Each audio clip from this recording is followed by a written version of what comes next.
Salam sejahtera, terima kasih kerana bersama dengan saya.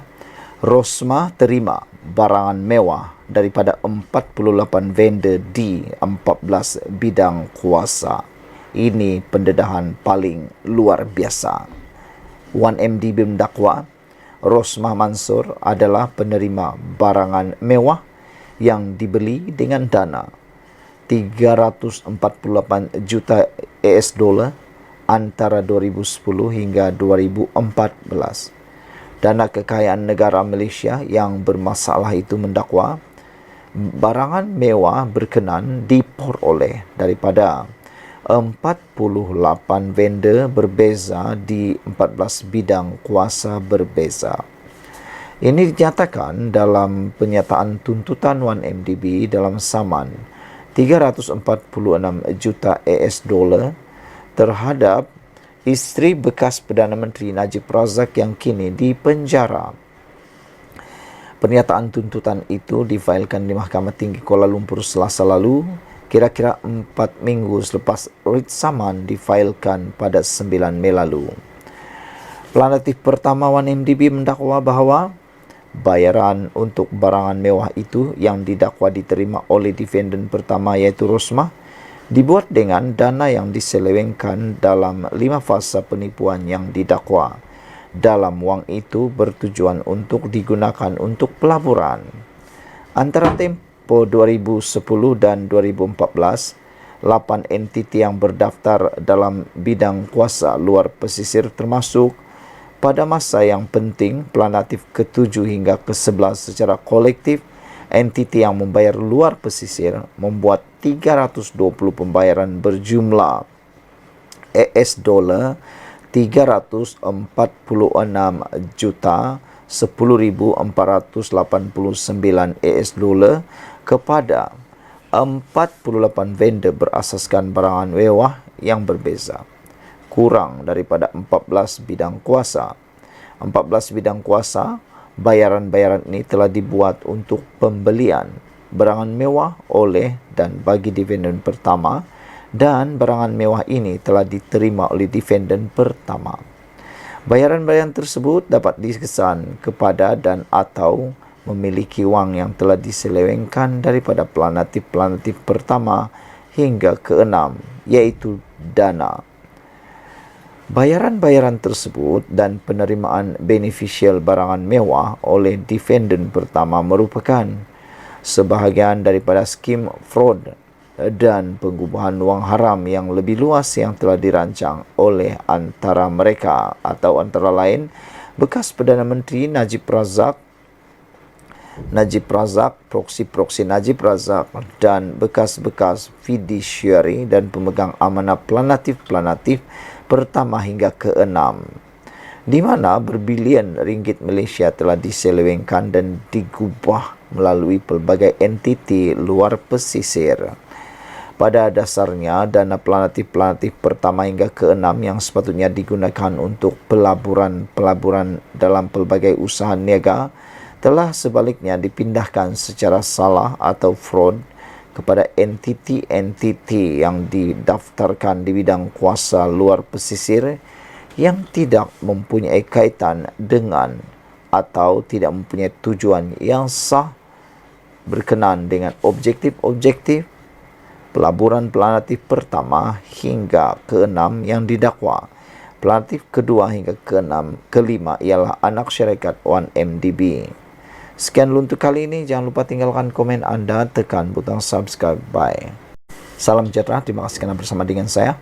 Rosmah terima barangan mewah daripada 48 vendor di 14 bidang kuasa.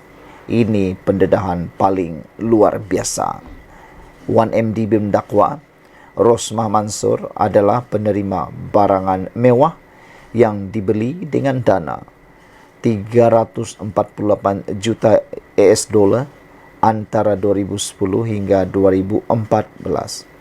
Dana Kekayaan Negara Malaysia yang bermasalah itu mendakwa barangan mewah berkenan diperoleh daripada 48 vendor berbeza di 14 bidang kuasa berbeza. Ini dinyatakan dalam penyataan tuntutan 1MDB dalam saman 346 juta US dolar terhadap isteri bekas Perdana Menteri Najib Razak yang kini dipenjara. Pernyataan tuntutan itu difailkan di Mahkamah Tinggi Kuala Lumpur Selasa lalu, kira-kira 4 minggu selepas writ saman difailkan pada 9 Mei lalu. Planatif pertama 1MDB mendakwa bahawa bayaran untuk barangan mewah itu yang didakwa diterima oleh defendant pertama iaitu Rosmah dibuat dengan dana yang diselewengkan dalam 5 fasa penipuan yang didakwa. Dalam wang itu bertujuan untuk digunakan untuk pelaburan.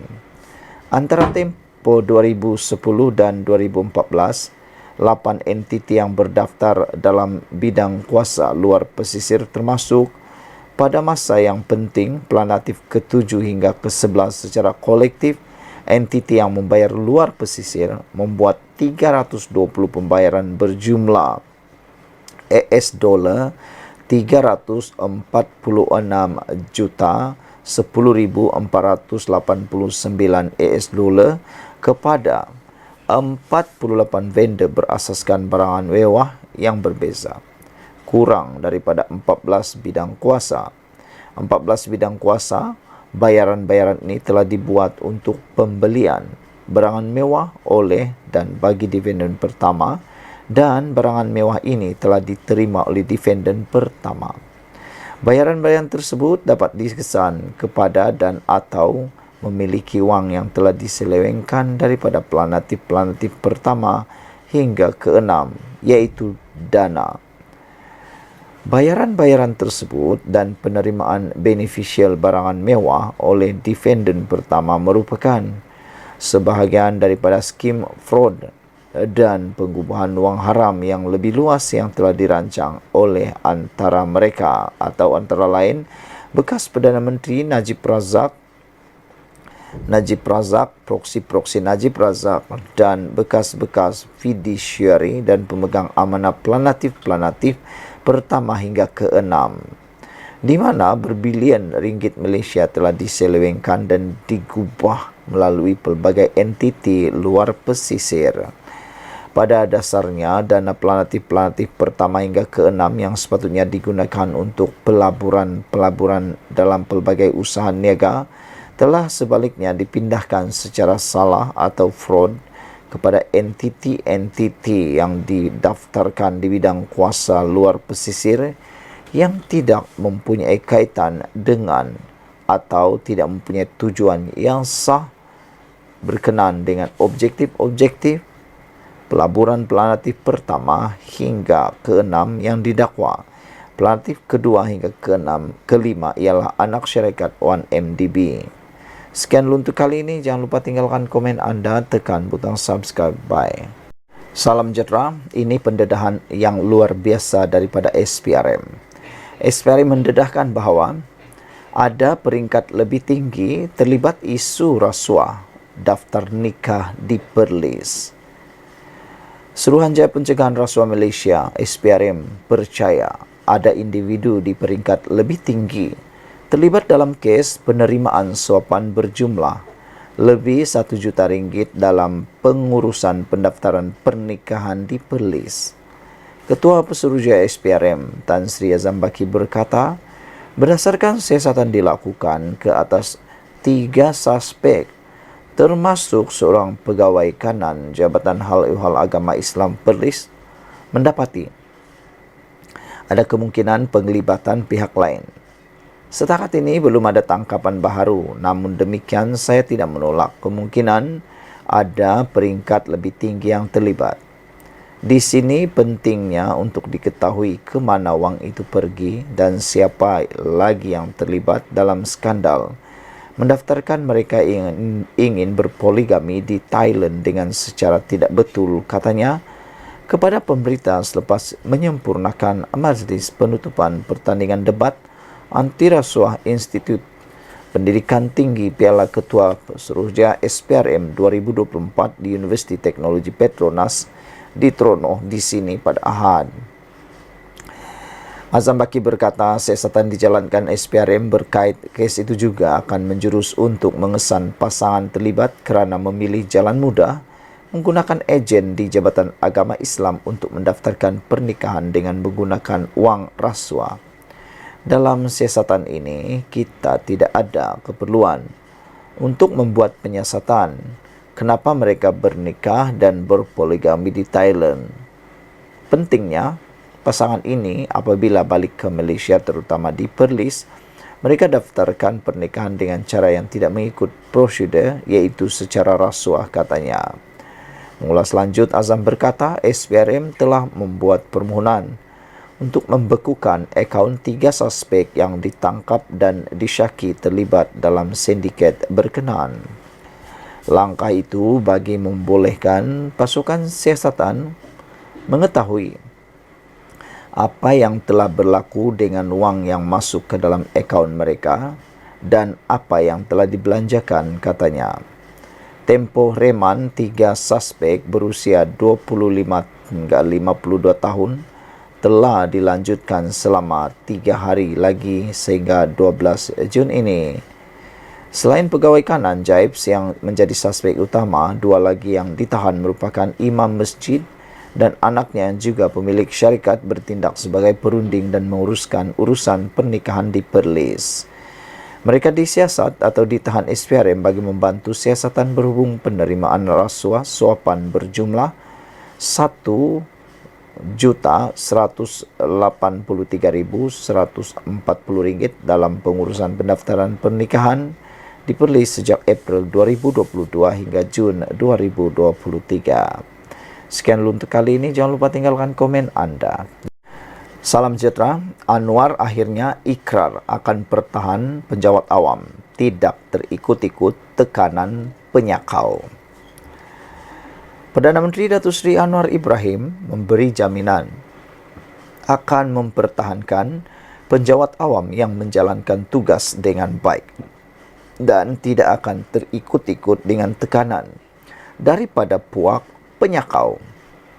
Berucap pada Majlis Perhimpunan Warga Kementerian Kewangan di Putrajaya hari ini, Anwar berkata beliau telah memaklumkan kepada Ketua Setiausaha Negara Tan Sri Muhammad Zuki Ali untuk mempertahankan penjawat awam yang menjalankan tugas dengan bertanggungjawab.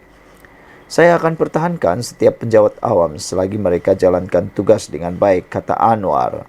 Saya tidak akan terikut-ikut dengan tekanan puak-puak penyakau. Jadi saya harap saudara faham itu, kata beliau.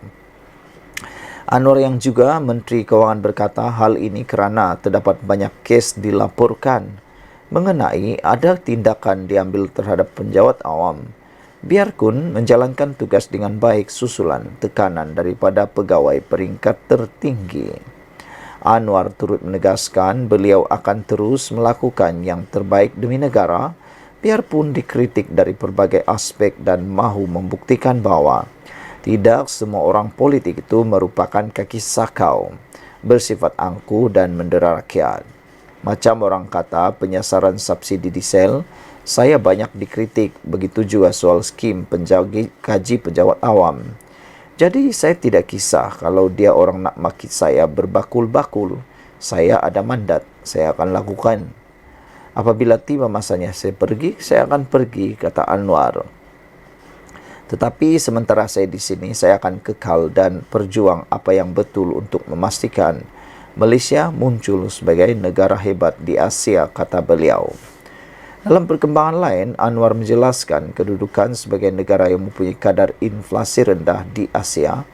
Ia tidak menjamin tiada kenaikan harga barangan akan berlaku, meskipun beliau tidak inginkan perkara itu berlaku. Inflasi yang terendah di Asia maknanya kenaikan kecil masih berlaku.